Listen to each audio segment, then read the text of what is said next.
A Western diplomat told me just a short while ago that everyone at the U.S. Embassy is fine.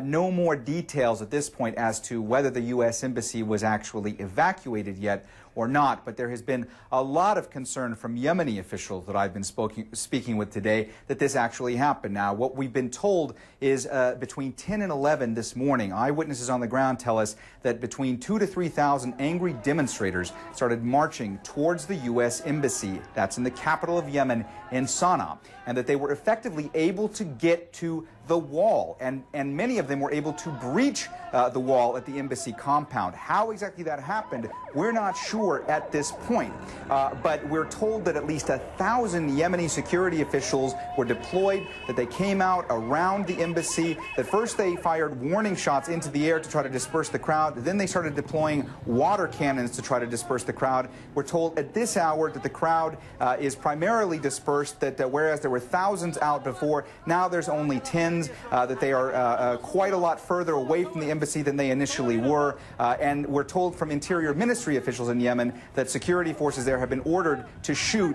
any armed protesters they might see. At this point, we've been told that no armed protesters were seen today outside the embassy, but that there are orders that have been given to the Yemeni security forces to shoot at any person in a crowd they see who might be armed with a weapon. Michael?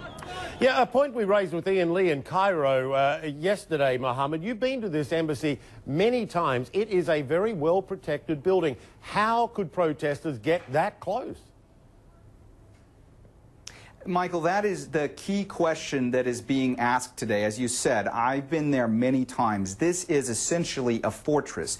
This is one of the most protected sites, not just in the capital, in all of Yemen. There's so much security around it, leading to the questions as to how, if there are thousands of angry demonstrators marching, clearly marching toward the embassy, how were they allowed by Yemeni security forces to get that close? Now, I want to read you something that's interesting. There was a statement that was issued from Yemeni President Abdurrabbu Mansour Hadi in which he apologized to U.S. citizens and to U.S. President Barack Obama for this attack.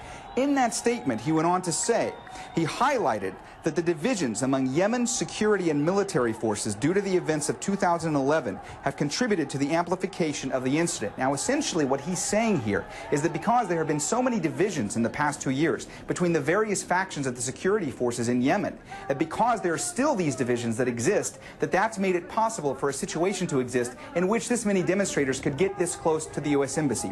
One of the primary tasks that President Hadi has undertaken in his role of political transition since he became the president in February is to try to cull the security services of loyalists, people who were loyal to the previous president, Ali Abdullah Saleh. That's a process that has been very difficult. There have been clashes between various factions of the security forces because of this issue in the past few months. It's continuing. So President Hadi essentially saying that because these divisions still exist, that's made the security situation in Yemen more precarious, and that's made an incident like what's happened today possible.